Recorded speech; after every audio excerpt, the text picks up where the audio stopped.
Hello and welcome to an overview of blogging, writing for the web here as we talk about content marketing and a larger social media and digital marketing strategy. Today we're going to go over not all the slides. As you can see, we have the slides up here on the screen, but rather we're just going to talk about some of the key elements that I consider to be the most important when it comes to creating a blogging strategy and actually writing a blog that is going to be really important for sharing on social media, maximum relatability, and also what I like to call the most valuable to readers. So I'm going to speed through some slides here. That is not that these other slides aren't important. I mean, I'm the one that created all of them, but for the purposes of keeping this concise and really the most important elements here, if I had to boil this down into 10 minutes, this is how I would do it. So we're going to jump past the introduction here. I think most people know what a blog is. Blogging does have a very interesting history. One term I did want to note on this slide, specifically evergreen content. This is something that will come back later in the semester. And evergreen content is something that remains relevant indefinitely. This is something that's it's not necessarily timely. It may not be about a current event, but rather it's just about a concept that is always relevant. So if you think about my favorite thing in terms of when I'm Googling things is how to tie a tie. If you were to write an article on how to tie a tie, it would be nearly impossible to get onto the first page of Google because gets so many searches. But you'll notice that a lot of the articles there were originally written 10 years ago. They're articles that are updated now for, obviously for remaining relevant in Google's eyes, but the core content, it has not changed. The way that you tie a tie is the same now as it was 20 years ago. And as a result, that's why we call it evergreen, because it is always green, always new, always fresh. There's always going to be a new crop of individuals that are going to be searching for this term that have never had to tie a tie before. So if we go into the blog elements, um, if I look at what a business website is, there's a couple goals: traffic, driving conversions, maximizing revenue. If you're really into that, but really, blogging is a key contributor to those goals, even though it may not seem like it on the surface. When you read a blog, you're probably not thinking about those three major ways that a business website creates and keeps customers. Rather, you are just reading a blog post in terms of, what's in it for me. What are you trying to get out of it as an individual reader? What are you here for? Why are you reading it? However, there's something in the background, something latent that is operating at the same time, and that is you are, or I should say, the brand and the website is establishing some authority and some trust with you and some brand equity. And if you find value in that blog post, by the time that you're done, you might take a look at the top of the website, see what brand that was that wrote it, and you might keep that in the back of your mind for another time. And when you think about how the best content marketing exists today, there's a lot of great examples that are in the courseware, especially in this chapter. But a lot of the best blogs are those that don't actually even mention the product that the company is trying to promote, much less the company brand itself.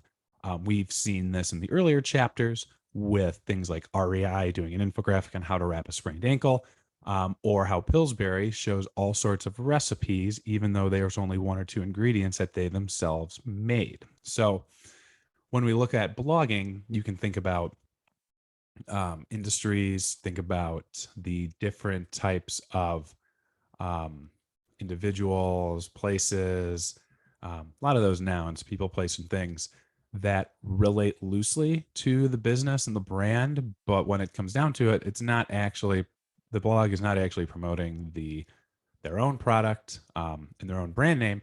Rather, they are just proving their worth in terms of their knowledge on the subject, or the other things that are at play.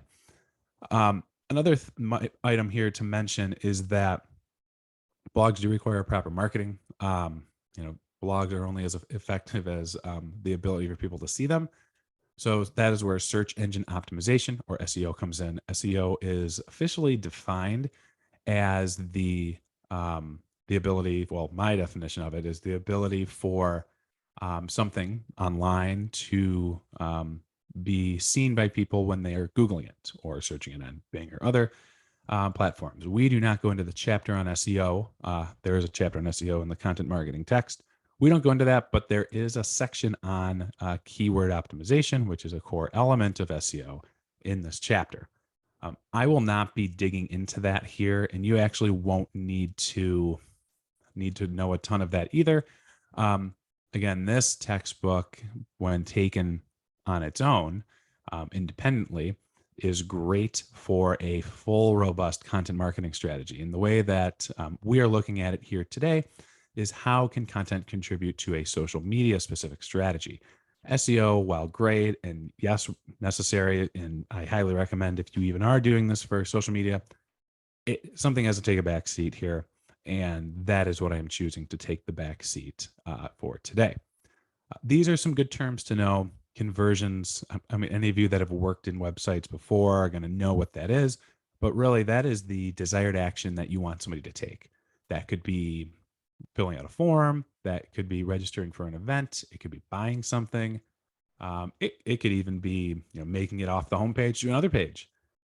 The idea behind that is that to you, you as the marketing person behind the website, somebody's converting and becoming and doing what you want them to do when they take your specific desired action. A lot of businesses have different definitions of what a conversion is. Sometimes they're trying to maximize revenue from that. Other times they are just looking for some sort of engagement with the site. Now, in order for those conversions to take place, a lot of times blog posts are going to have some sort of call to action. And again, this may seem like an elementary term to some of you, but a call to action is a prompt that leads to an immediate user response. Sometimes that is seen as a button in this example here on the Wall Street Journal. And other times they're just links, that's text links. Sometimes they're images that are linked. And other times there's other elements that can exist, such as maybe there's like a tuition calculator like we have on the Wayne State website, or other little tools that might exist to get users to be more engaged. Here's another example. This is from HubSpot. This little box would pop up in the bottom of your window anytime that you were looking at a blog post related to this general topic for a certain time. This is an ebook. Their conversion is, hey, if we can get somebody to click this download now button, they're going to go to a form. They're going to fill out their information. We then have their information. And then we'll give them this ebook, which is packed with really useful stuff that'll help build the brand even further. Now we'll skip the business of blogging today. These are just good examples for what blogs can do. But this is really the meat of the chapter, and that is the blogging best practices. Now, we're only going to talk about today two big ones, readability and relatability. Not saying the other two aren't important, but in terms of defining them and determining what's critical, especially in social media, those two are major. Now, what I have here is the Flesh Reading Ease score. That is how easy your blog is to read for an individual at a certain level. A score of 100 means that you only need to be in fifth grade to really understand it. It is written at the most elementary level imaginable. This is very hard to find online. I spent hours searching for stuff that would fit that was between 90 and 100. It took a really, really long time. You're thinking, I mean, you imagine like Curious George level reading here. And it goes all the way down to in the middle. They used to say a newspaper, you should be writing it at a fifth grade level. That is now an eighth grade level. Most news articles are written between a 70 and a 60. But to be honest, most blogs are written between a 30 and a 50. This is not scientific. There is a Flesh Reading Ease calculator online, and I tried about 50 different blogs that I read, and some of them, which you've probably read some of them too, they're pretty intense. The vocabulary is pretty high. You may not understand all of it, but you can use context clues to understand what the general meaning is. But then on the other end, um, some blogs which people think are very basic and very elementary, when in reality they're not elementary, they're more middle school, and they're more fitting in the, kind of that seventh grade level. It's interesting because it this so this was originated about 50 years ago, I think.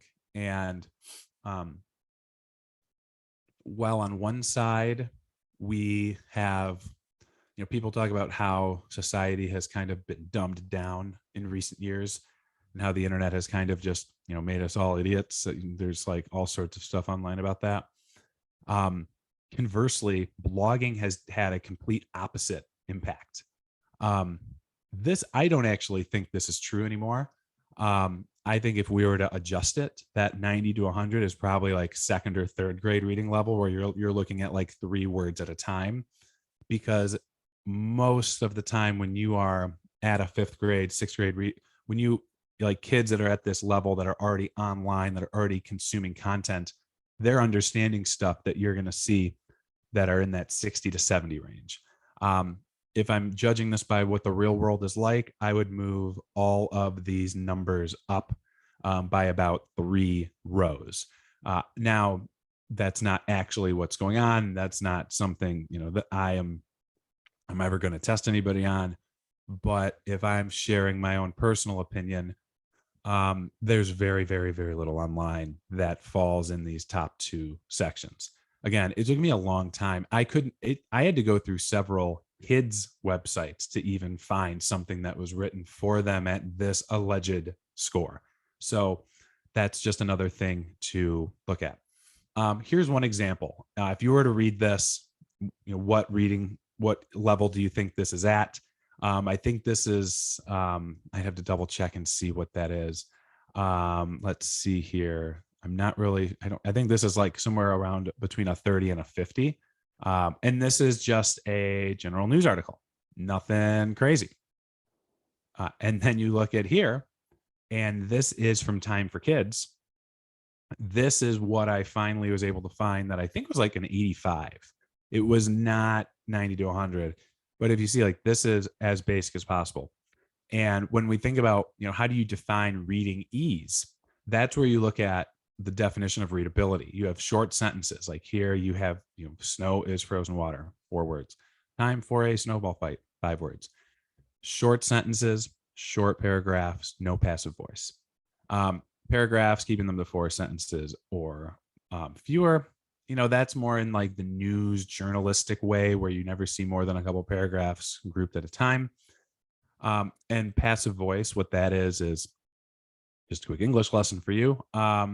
Passive voice is when you are saying something was done to you. So active voice, which is what something that's readable would have, would be saying like, hey, I am teaching this class. Okay, that is active voice.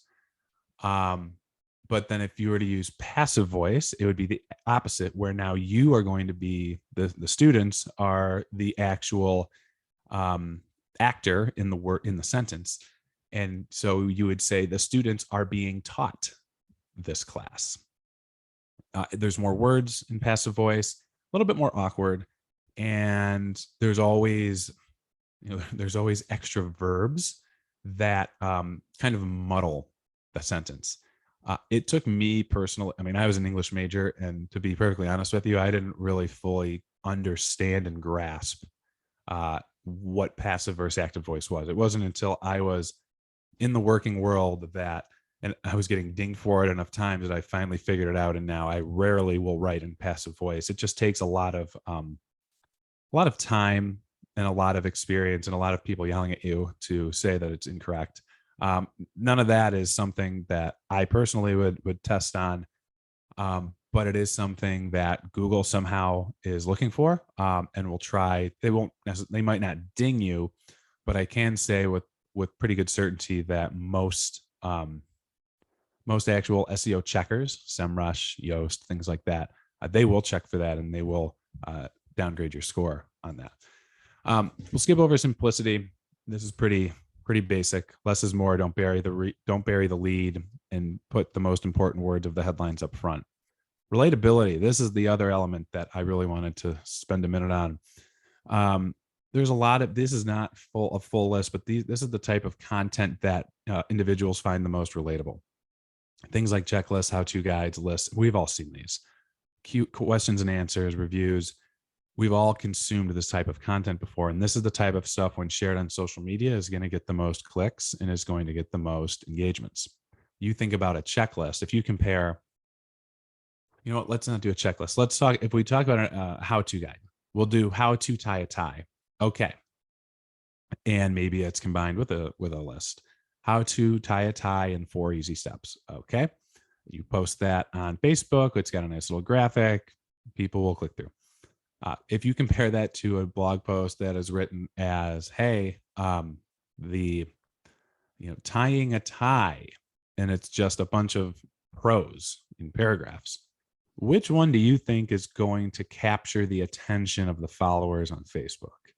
I can bet you it's going to be the people that see how to tie a tie, not just the basics of tying a tie, for example. Um, it's very semantic. I know the differences are pretty much semantic, and the content could be almost exactly the same, but it's just the way that it is addressed and the way that it is delivered is fundamentally different. And as a result, I mean, I've seen this myself countless times. The content that is not necessarily clickbaity, but is dumbed down for people, and is put in such a way that people know that they can look at it quickly and skim it and consume it in as short a time as possible. That's the stuff that's going to get clicked on, and that's the stuff that's going to be read the most. I have clients right now that are in the engineering space, and they write articles on a regular basis, but they're very, very thick. They're deep. They are all prose. And I keep harping on them like, hey, if you really want this to catch on and to get a lot of views, you're going to have to, write this a little bit more relatable to the audience. Their audience are not just engineers. I mean, there's a lot of regular non-engineering people that are just interested in the subject matter. And yet the content is just much too intense for them. And whenever I share the content on Facebook or I share it on Twitter, I'll write it. I'll write the blog. I'll write the social media post like, hey, here's a checklist for you. When in reality, it's not. It's kind of a checklist. It's not really like, I don't want to mislead them too much, but I also want to get some visits. And sometimes I'll get some clicks, but then I'll see the average time on the page. People will spend 10, 15 seconds on the site before they bolt. They're going to take a look at the general format and the flow. And when they see it's too thick, they're just going to move on. Shareable is important, of course, but I'm going to keep going here. I think this is pretty basic. Here's some ideas for how you would share something on social. Now, I just mentioned the idea of long paragraphs. People look at the form and the flow of an article. That is done through user experience. These are modern web design elements. And while we're not going to go through all of these today, these are important to know if you ever plan to go into any sort of website administration role. I really wanted to put these somewhere in the textbook, and this was the only spot I could really fit it. And while these are important and these are good notes to have, really, you want to look at these 4 factors of quality blog layout instead. Consistent branding, diversity of media, headlines, and white space. So what does this mean? And again, these largely do follow this honeycomb of user experience. This was created originally over 20 years ago, and it somehow still resonates today. So consistent branding, one, a good color palette, and using, not deviating too far from what the brand is in any sort of infographics and any sort of visuals or other types of content throughout the article. Diversity of media, what that means is that you have more than just text. So in this example, there's an image off to the side. There's your social sharing buttons. We have some headlines here, which is the next one. It's nice to embed a video every now and then, trying to make sure that it's not just straight text on the page, because that will scare people away. Headlines are nice. You have your headline up here, but then you have your subheading down here. When I think about headlines, though, The idea that something that Yoast has provided, and I don't know if I fully subscribe to this, is that you don't want more than, is it 200 words between subheadings, and that you want to break your article up into bite-sized, just like up here, um, sections in your article, because people want to be able to skim stuff. They don't want to read every single word. Their goal is to look at your blog post, consume content, get value from it as quickly as humanly possible, and then get out. Thus, you can write all that you want. I mean, the odds are most people are not going to read every word. They're going to read the headlines, but then they're not going to read every single word within it. And that's where white space comes in as well. More subheads equals more white space, which is these sections between the words, between the paragraphs. That's where shorter paragraphs help, going back to readability. And the image on the side, I'm not really a fan. I personally prefer full width images. An image like this is I took this snip from a desktop view. If I'm on a mobile view, I'm not really sure what this image would look like. And that's another thing, is you need to think about the mobile reader first. Most people are going to read your blog on a mobile device, no matter what the analytics say. Sure, I guess if you have like a law website and all people that are on their computers, that could, that could be the exception. But even in this day and age, we are seeing that a little more than half of all web traffic is coming on a mobile device. However, content such as blogs that are largely visited as a result of click-throughs on search engines and on social media sites often lead to more visits on a phone. Sure, a homepage might get more views on a desktop, and maybe people will come back to the blog later on their desktop. But the most common scenario is that somebody will be browsing the web or browsing social media on their phone. They will click a link because they thought it looked interesting, and they'll go to your article on their phone. You need to make a very good first impression up front, and that's where these 4 factors come in. I'm going to skip these keywords because we're already at past 20 minutes. I thought I was going to do it in half this time. And let's go right to the last slide. That is storytelling. This is a method of creating content with a plot, character development, and a specific point of view. Now, you've probably heard the word storytelling before. Oh, so-and-so uses storytelling. So excellent in their sports monologues or whatever, which is nice. But how do you define that? So when I was in about 7th grade, I heard about the general narrative format of books. And that is, you have an exposition setting the scene. You have an incentive moment and rising action, which is kind of where everything kind of builds up, and that's when the action starts. Then you have that peak moment, kind of like the big hurrah at the top, which I guess the only way to put it, unfortunately, is it's called the climax. That is the climactic moment of the book. That is where, if you think about it in movies, this is, I don't want to, I'm not going to relate it to, I was about to relate it to Avengers Endgame, but I don't want to provide any spoilers in case anybody hasn't watched it 3 years later. But I guess let's relate it back to something like, here we go, like the movie Titanic. I would say that the climactic moment is when the ship hits the iceberg. Then there is falling action, the stuff that happens as a result of that. That is when the boat starts going under.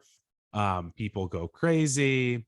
Rose takes the thing and sets Jack free from the shackles, and then they run, and then you see they get chased by Billy Zane and his little pistol into the water. Yeah, all this stuff. That's the denouement, leading to the conclusion, which is, even though Jack could fit on the door, dying, and then the old lady at the end, throwing the throwing the diamond into the ocean and dying in her sleep.